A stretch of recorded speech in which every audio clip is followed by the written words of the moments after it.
Hi team, welcome to our channel Safety Security Tech Support. In this video we are going to cover what setting we need to do after replacing the Vesda filter. Please subscribe our channel for more information video like this. Thank you.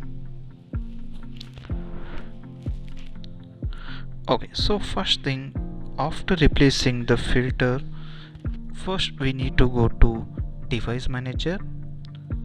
Okay, in device manager we need to check whether the COM port is connected or not. So to connect between laptop and Vesda panel we are using USB to serial port.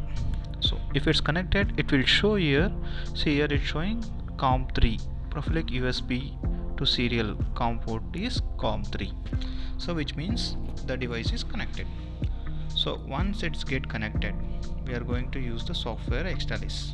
So go to connection, here go to connection manager, then click on add, then select Vesda, then select the COM port COM3, then finish it.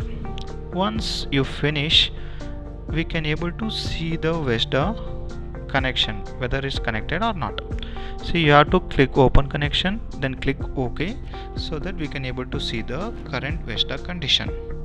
Okay, so right click on the Vesda panel, then go to device, then here we can able to see the filter insertion.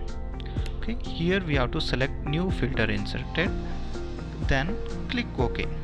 This is the steps we have to follow after replacing the Vesda filter on the Vesda panel. Okay, once we replaced it, it will, after we click new filter is inserted, it will consider that is as a new filter. Okay, so these are the steps you need to follow after changing the filter. Thank you.